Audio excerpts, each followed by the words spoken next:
What up? What up? What up? Welcome back to another edition of the Bad Podcast. Brad and Dawain live inside of the Eager to Run Club, the free run group that you need to be a part of. If you're not a part of it, I don't know what you're doing. Just go to Facebook, search Eager to Run Club. Join this free club. We got a lot of stuff going on in there. So we're live right now inside. That's one of the many perks of being in the club is you get a live broadcast from the Bad Podcast. And I'm here with my brother Brad. Brad, what we talking about today, brother? First and foremost, I'm not in my basement. I'm not in my studio. I got the handheld mic today, so I feel like I'm like the Rock. Can you smell it? You know, man, I'm coming at it today. So, hey, man, we're going to talk about making a transition and maybe not reaching an optimal goal of what we had set out for ourselves, but not allowing ourselves to quit or surrender. So, the quote I have today is: "There is no such thing as failure. There are only results." And that's from Tony Robbins. Let's talk about it today. Let's talk about it now. Hey, good job, guys. Good job. Mental battles. Mental battles.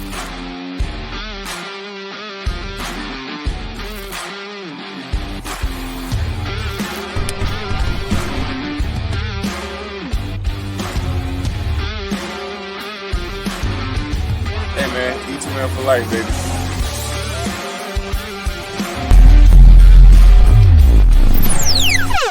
What it look like, what it be like, what it do. Back in here, another edition of the Bad Podcast. Brad and Dawain in here. Super excited to bring you another episode. And we are live inside of the Eager to Run group, like I mentioned. And Brad, we have a special guest that have a lot of accolades, and we're going to get into all of those things, man. But before we do, if you are listening right now and you are not subscribed to our YouTube channel, what are you doing? Like, go right now, pause this video, open up a YouTube app, subscribe to the E2M Fitness YouTube channel. We have the Bad Podcast there. We have a lot of information there.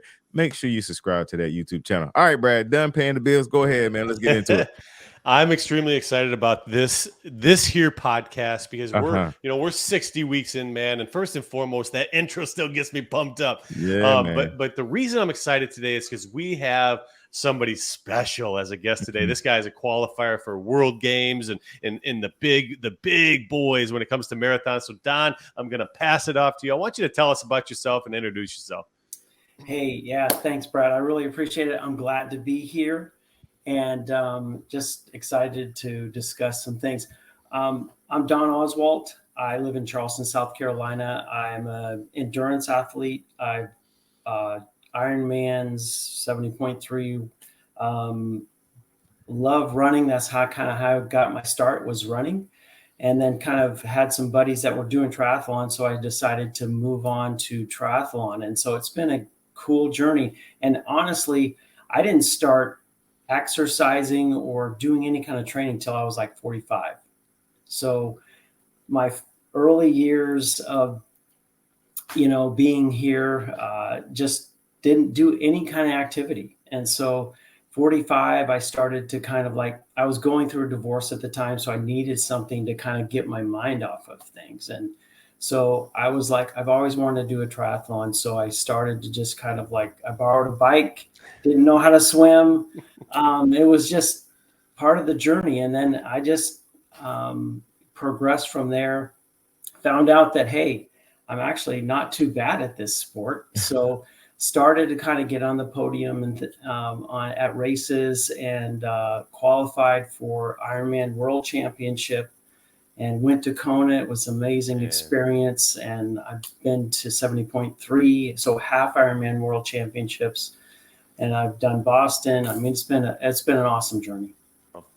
This is so relatable to our demographic because a lot of the people in our group, so we do an 8-week weight loss challenge. And then what happens is people take that weight loss and it propels them to get into the Eager to Run Club and do the triathlons, the 5Ks, that sort of thing. So one of the main themes that I always like to stick to is just because you couldn't doesn't mean you can't. Right. Just because you couldn't do something doesn't mean you can't today. And Don, you're a prime example of this.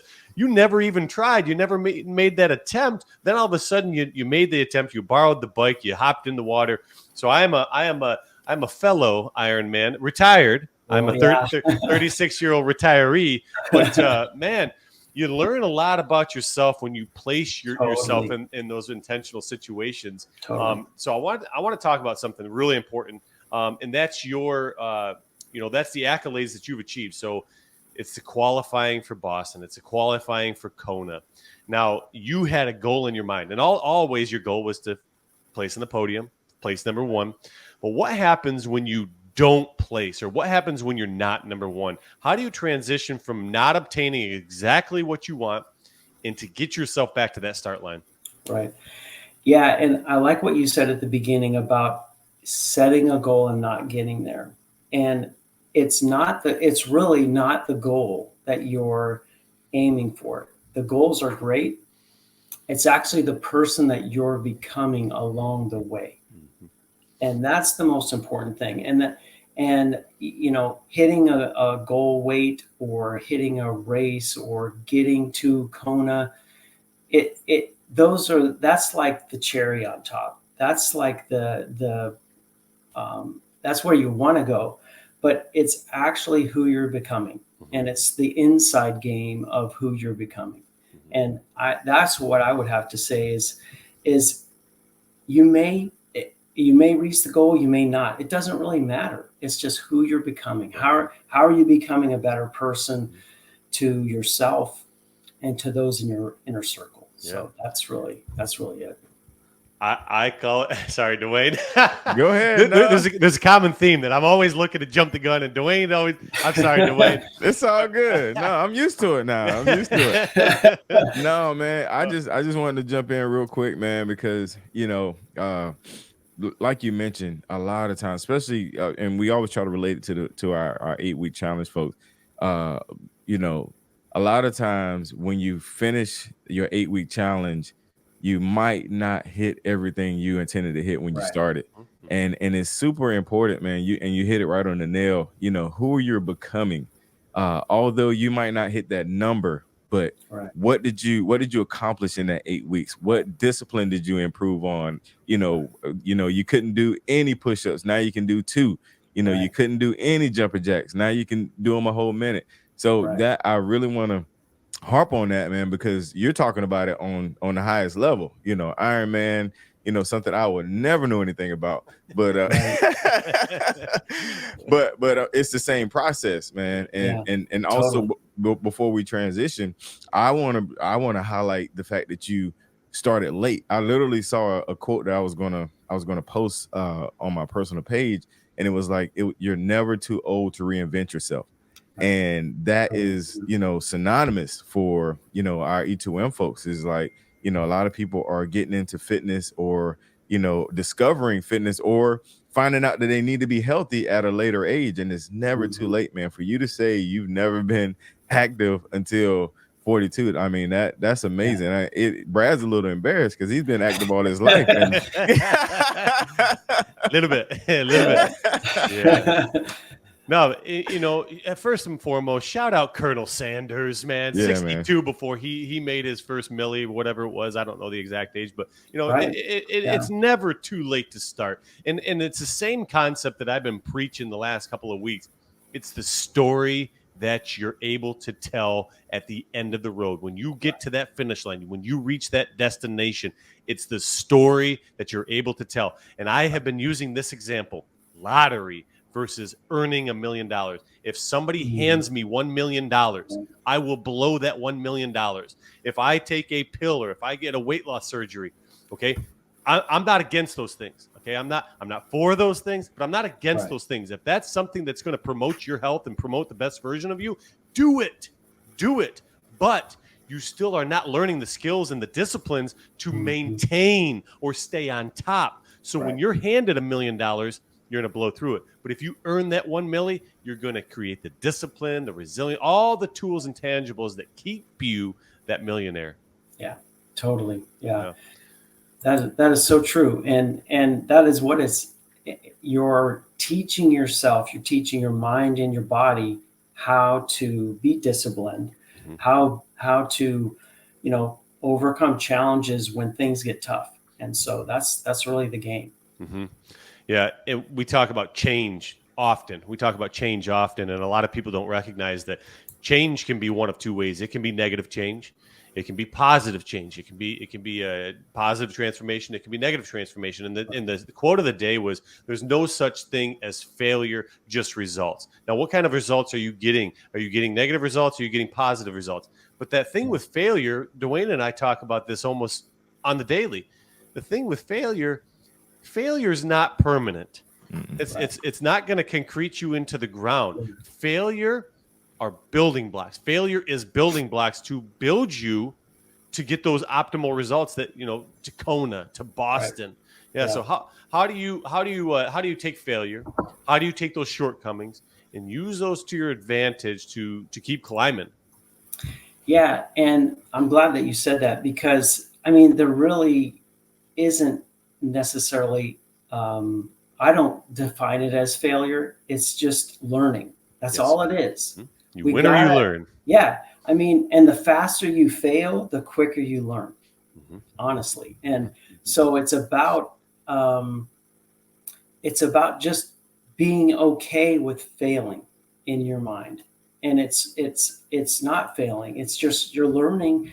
Anything you try, if you tried to do, if you've never swam before, as an example, you're going to suck at it at the beginning. That's just the way it is.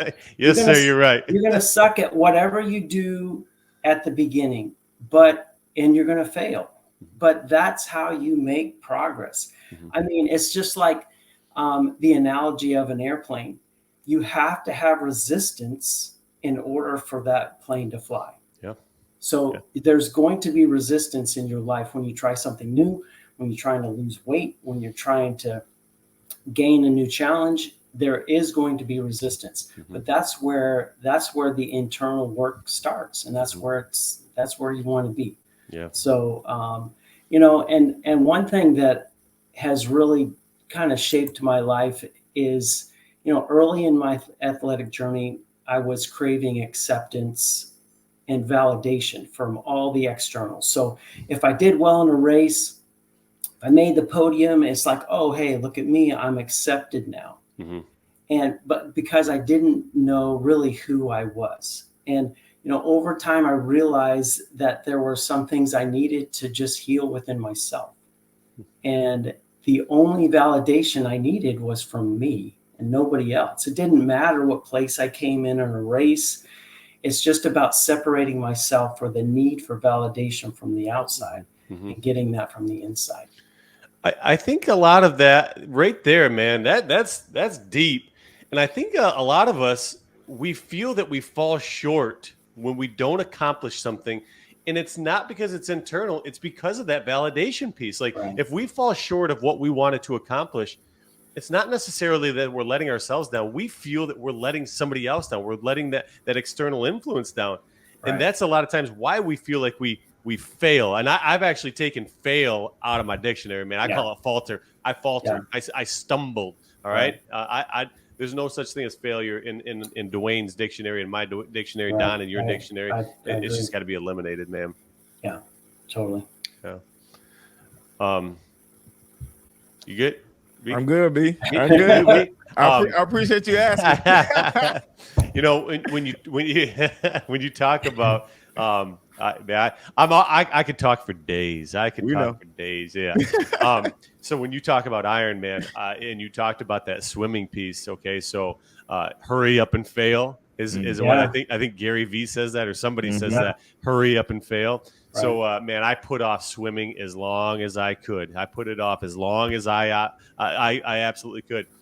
And so I finally got myself into a pool. And that first time I jumped in, I'm like, wow, it's cold. Wow, this is hard. I got down to the shallow one. I stood there. I did a down, a back, a down and back, and I was done. I'm like, how many times do I? So I get in the calculator. I'm like, how many times do I got to do this? And it was a very high number. I'm like, there's no way I'll be able to do this. Right. So fast forward a couple months, and Dawain knows this story well, but I did a sprint triathlon. It was a 1.2 mile swim, or I think it was less than a mile, actually. Yeah. And I was the only one without a wetsuit. I hop in the water. The water was 50 degrees. Freezing. Wow. You're a brave man. Oh, man. Well, there was brave was not the word. No. Just so you know, that was not the word. Brave was not. No. There was 2 people in the crowd that day that didn't have wetsuits. The other one, she chose to. I'm bailing. I'm out of here. Wow. It was that cold, and you know, and the guy next to me, he's like, "Hey, listen, it's cold. The air temperature is colder. When you get into that water, it's gonna feel like a hot tub." Oh, thank you. I mean, I can't feel my toes and I can't feel my fingers. Good. I get in that water, and it did not feel like a hot tub. And about, I'd say 50 feet out, maybe 50 yards. I mean, I lost complete feeling in my feet and my fingers, man. But that was a learning experience for me. I was maybe brave, but maybe something else. But you know, that was a wake up call for me, saying, "Hey, this is your falter. You stumbled, man. You didn't prepare for this moment. What are you going to do? What are you going to take from this? How are you going to learn? How are you going to take it and then climb up the ladder?" Yeah.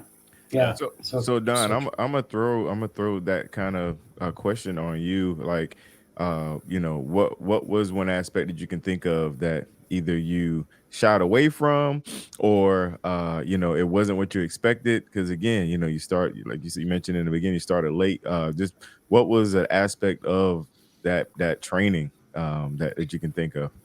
Yeah, I can say for me too, Brad, it's the swimming part, because I just never had, you know, grew up swimming. You know, I played around in, you know, the pool, but never had taken actual swimming lessons. So that was very intimidating.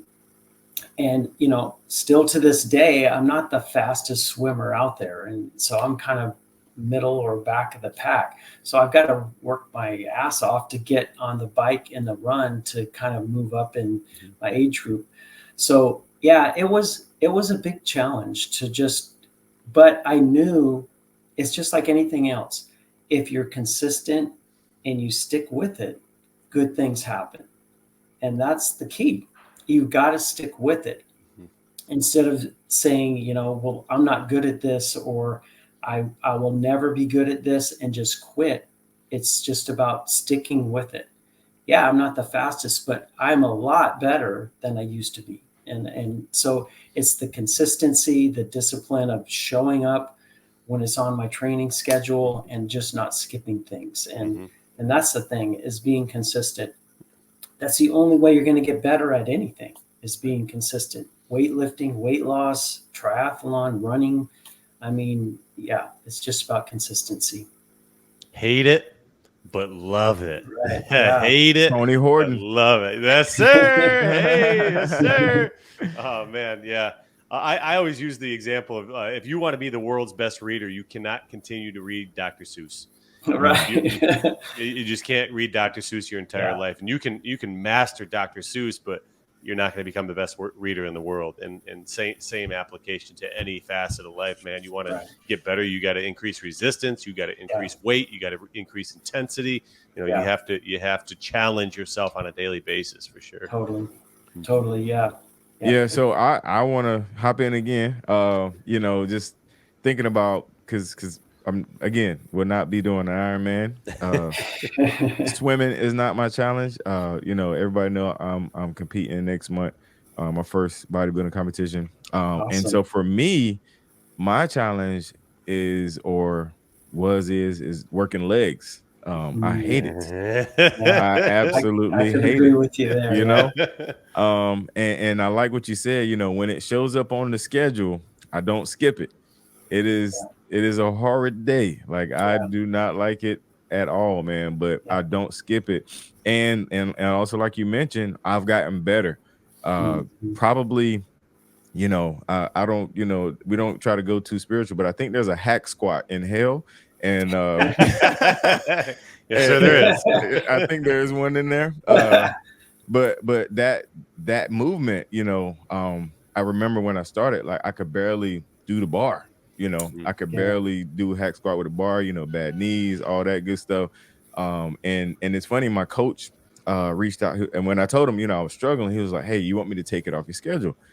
And I was like, "No." I was like, "Let me get better at it and let me get stronger at it," you know, because you know, in my mind is like, I don't want this to beat me. You know, I don't want this to be the thing that, you know, if I get on stage, like, man, I should have did those hack squats, you know.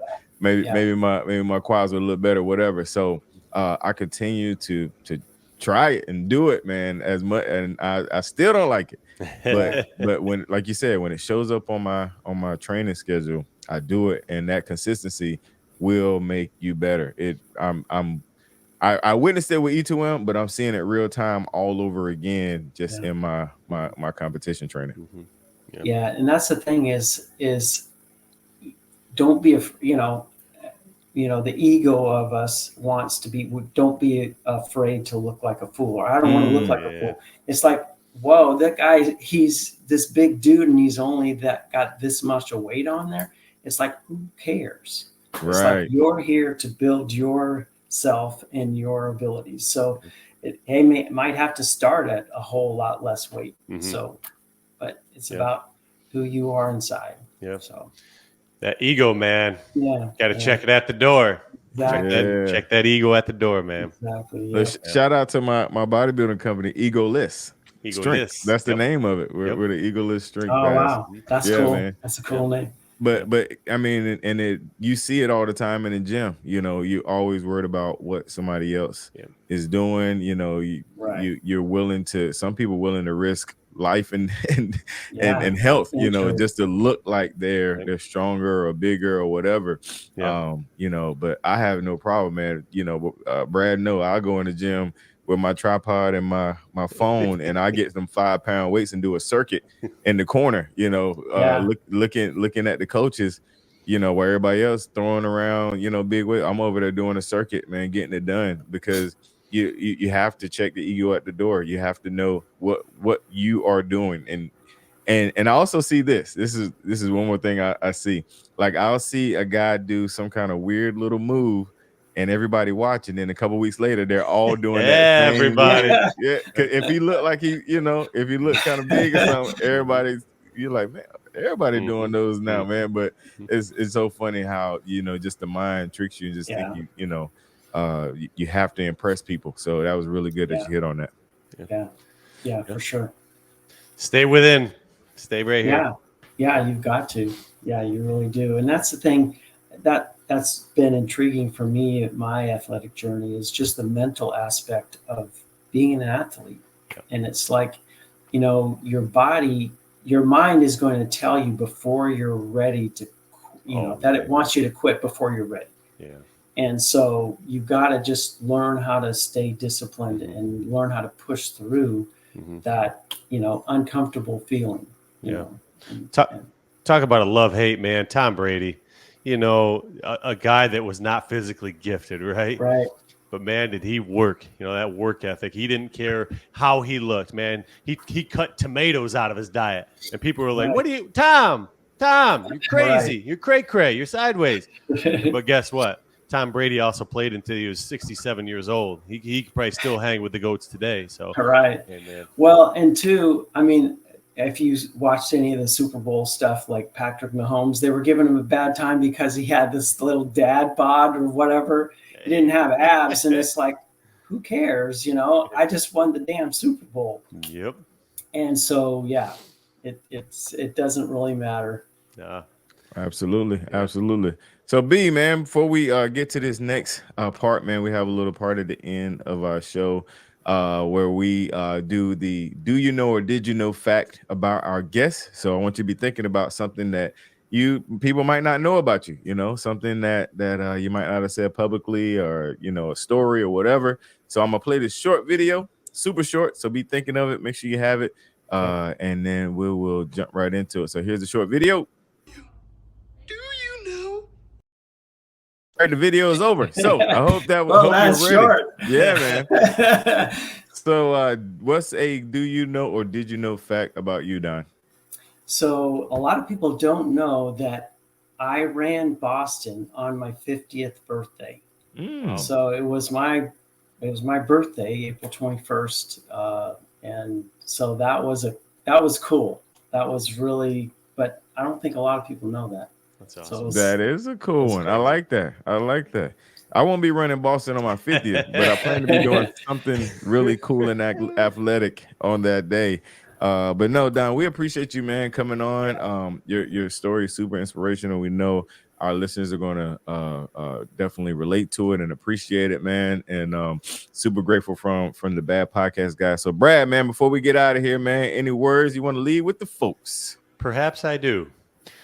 Don't allow the past to dictate the future. Be here, be where your feet are, take initiative, go out and get what's yours. Let's go. Till next week. We out of here. MyRaceTats.com. Let me say that again, MyRaceTats.com. So we had a phenomenal podcast today with our guy Don, and he's offering 25% off on any order that reaches or exceeds $20. So you get an order at MyRaceTats.com for $20 or more, take 25% off, man. MyRaceTats.com. Go hit it up, buy $20 of race tats, custom race tats, and get 25% off. Yeah.